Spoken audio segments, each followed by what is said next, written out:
광복. 없던 것을 얻은 게 아니라 잠시 잃었던 것을 되찾았다는 뜻입니다.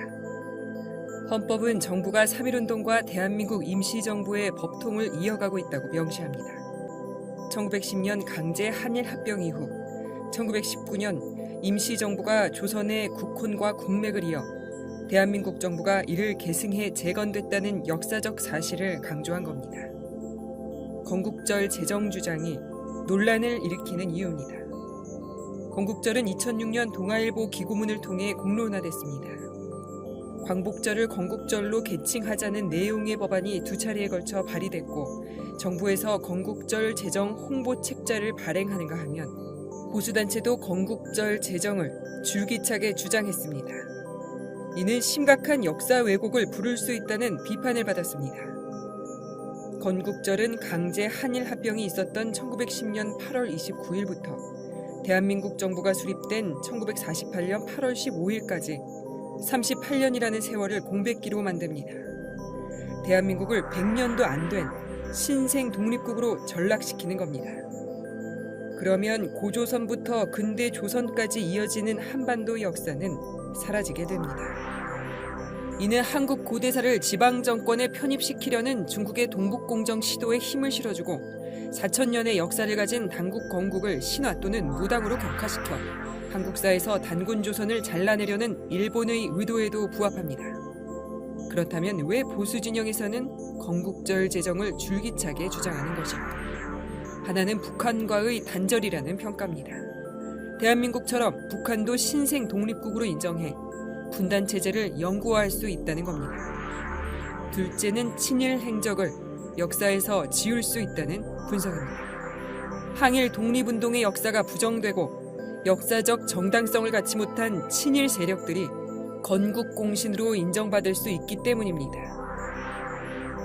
건국절 제정은 헌법 개정을 필요로 하고 헌법 개정은 국민투표에 의해서만 가능합니다. 법안을 발의한 국회의원들이 이를 모를 리 없습니다. 되찾은 국권을 헌법을 무시하면서까지 스스로 반납하려는 시도는 결코 용납할 수 없는 일입니다.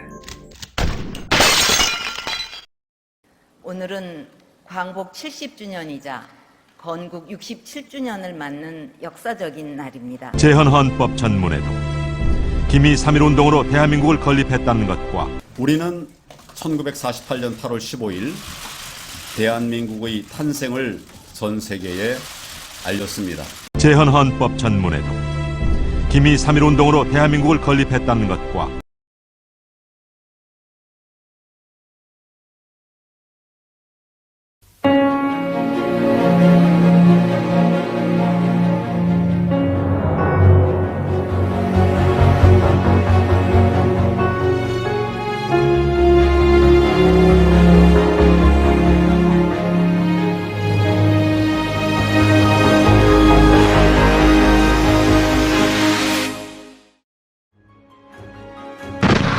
비록 그것이 정의라 할지라도, 비록 그것이 진리라 할지라도 권력이 싫어하는 말을 했던 사람은 또는 진리를 내세워서 권력에 저항했던 사람들은 전부 죽임을 당합니다.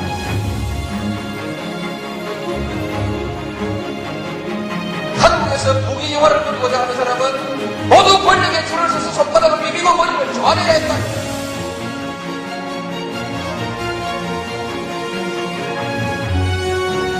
이 역사를 청산해야 이제 비로소 우리 젊은이들이 떳떳하게 정의를 얘기할 수 있고 떳떳하게 불의에 맞설 수 있는 새로운 역사를 만들어낼 수 있다.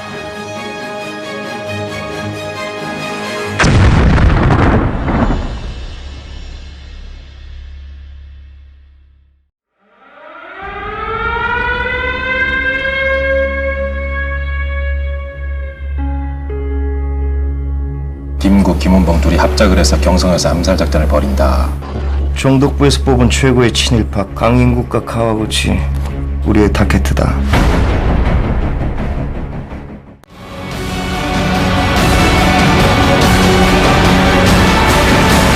알려줘야지. 우린 계속 싸우고 있다고. 결론적으로 박근혜 대통령의 정통성은 없습니다. 선거 부정, 개표 조작의 증거들이 명명백백하게 밝혀지고 있기 때문입니다. 존경하는 국민 여러분, 소련의 독재자 스탈린은 이렇게 말했습니다. 투표는 인민이 하지만 개표는 권력자가 한다. 투표하는 자는 아무것도 결정하지 못하고 개표하는 자가 모든 것을 결정한다고 말했습니다. 소련의 독재자 스탈린이 말한 이 현상이 대한민국에서 지금 벌어지고 있습니다. 결론적으로 박근혜 대통령의 정통성은 없습니다. 선거 부정, 개표 조작의 증거들이 명명백백하게 밝혀지고 있기 때문입니다. 오늘날 사법부와 행정부는 권력의 시녀가 되어버렸습니다.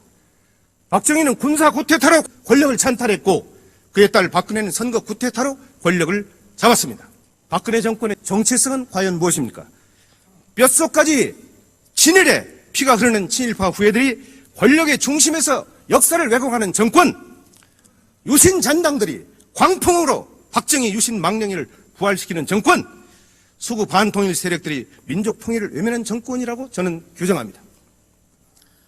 저는 국민의 이름으로 대법원장과 중앙선거관리원장께 요구합니다. 대법원은 18대 대통령 선거 무효 소송을 당장 속개하십시오.